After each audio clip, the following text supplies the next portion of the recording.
Jangan kamu menghakimi, supaya kamu tidak dihakimi. Karena dengan penghakiman yang kamu pakai untuk menghakimi, kamu akan dihakimi.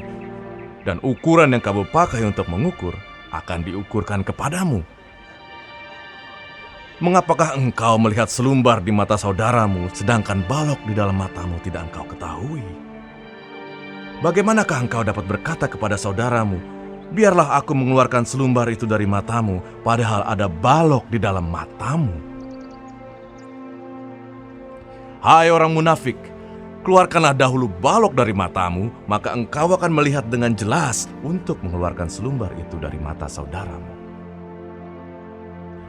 Jangan kamu memberikan barang yang kudus kepada anjing, dan jangan kamu melemparkan mutiaramu kepada babi, supaya jangan diinjak-injaknya dengan kakinya, lalu ia berbalik mengoyak kamu.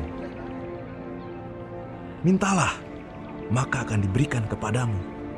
Carilah, maka kamu akan mendapat. Ketoklah, maka pintu akan dibukakan bagimu. Karena setiap orang yang meminta, menerima. Dan setiap orang yang mencari, mendapat. Dan setiap orang yang mengetok, baginya pintu dibukakan. Adakah seorang daripadamu yang memberi batu kepada anaknya jika ia meminta roti? Atau memberi ular jika ia meminta ikan? Jadi jika kamu yang jahat tahu memberi pemberian yang baik kepada anak-anakmu, apalagi Bapamu yang di sorga, Ia akan memberikan yang baik kepada mereka yang meminta kepadanya.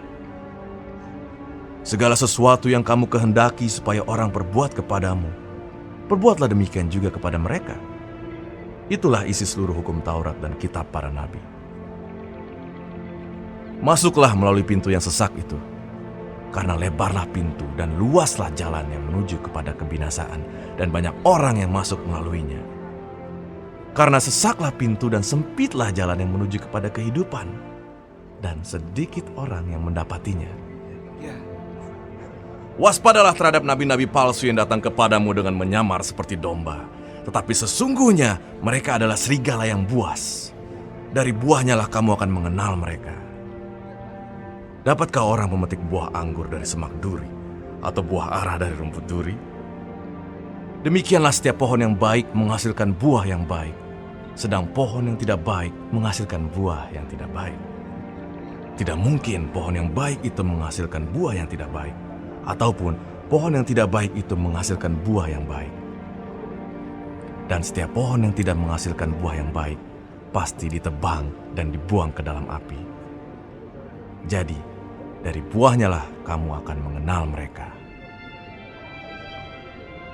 Bukan setiap orang yang berseru kepadaku, Tuhan, Tuhan, akan masuk ke dalam kerajaan sorga, melainkan dia yang melakukan kehendak Bapakku yang di sorga. Pada hari terakhir banyak orang akan berseru kepadaku, Tuhan, Tuhan, bukankah kami bernubuat demi namamu dan mengusir setan demi namamu dan mengadakan banyak mukjizat demi namamu juga? Pada waktu itulah aku akan berterus terang kepada mereka dan berkata, Aku tidak pernah mengenal kamu. Enyahlah daripadaku, kamu sekalian pembuat kejahatan. Setiap orang yang mendengar perkataanku ini dan melakukannya, ia sama dengan orang yang bijaksana, yang mendirikan rumahnya di atas batu. Kemudian turunlah hujan, dan datanglah banjir. Lalu angin melanda rumah itu. Tetapi rumah itu tidak rubuh, sebab didirikan di atas batu. Tetapi setiap orang yang mendengar perkataanku ini dan tidak melakukannya, ia sama dengan orang yang bodoh, yang mendirikan rumahnya di atas pasir. Kemudian turunlah hujan dan datanglah banjir, lalu angin melanda rumah itu, sehingga rubuhlah rumah itu, dan hebatlah kerusakannya. Dan setelah Yesus mengakhiri perkataan ini, takjublah orang banyak itu mendengar pengajarannya. Sebab ia mengajar mereka sebagai orang yang berkuasa, tidak seperti ahli-ahli Taurat mereka.